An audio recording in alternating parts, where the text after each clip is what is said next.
Avui hem aprovat 4 mocions, les 4 molt importants i prioritàries perquè garanteixen la qualitat de vida dels ciutadans i ciutadanes. La primera, sobre l'Hospital de Viladecans, i que exigim que s'inverteixin els recursos necessaris per a la seva ampliació i per dotar dels recursos humans que necessita per garantir la qualitat. Una altra sobre educació i sobre el no tancament de línies de P3 a la nostra ciutat.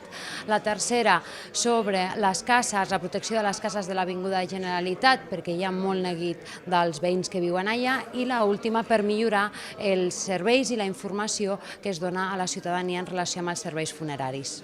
Hoy ha sido mi último pleno en este ayuntamiento, al ocupar cargo también de diputado en el Parlamento de Cataluña y por una exigencia del partido que queremos reformar la vida política y queremos que los ciudadanos recuperen la confianza en los políticos, pues no ocupamos 2 cargos públicos, es una consigna del partido, y este ha sido mi último pleno. Simplemente agradecer a todos los vecinos de Viladecans la confianza que han tenido en este grupo y en mí. Queda representado por Carolina Torres García perfectamente y nos seguiremos viendo en la calle. Sigo siendo vecino de Viladecans para todo lo que deseen. Valorem molt positivament els acords assolits en defensa de l'Hospital de Viladecans i de l'educació pública i la consolidació de les línies de P3.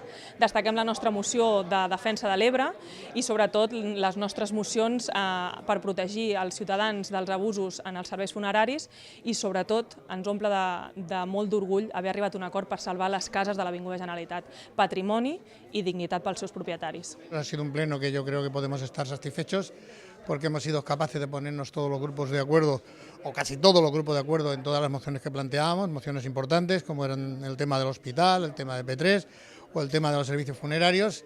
En este caso yo creo que en el tema de servicios funerarios hacía falta ya que el Pleno acordara algo sobre la necesidad de que la operadora sea transparente y no se aproveche un poco de las situaciones que viven los familiares de los que fallecen, en una situación emocional pues comprensible, y por tanto que se necesita una información veraz y nítida para los usuarios de esta operadora. En aquest ple s'han aprovat diferents coses. Una de les coses més importants per nosaltres ha sigut que s'ha votat tothom a favor de la protecció del patrimoni de Viladecans, com són les cases de la carretera de Barcelona.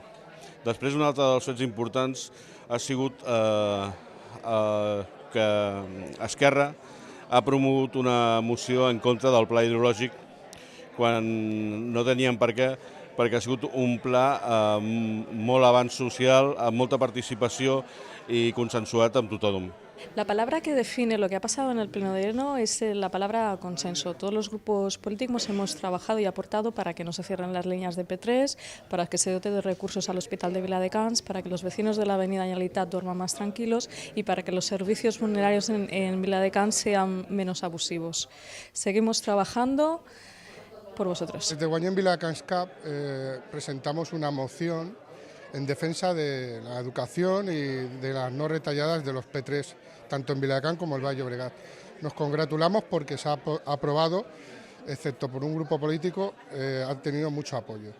Seguiremos trabajando siempre por la defensa de la educación, de la sanidad y del bienestar social de las personas de Viladecans, por supuesto.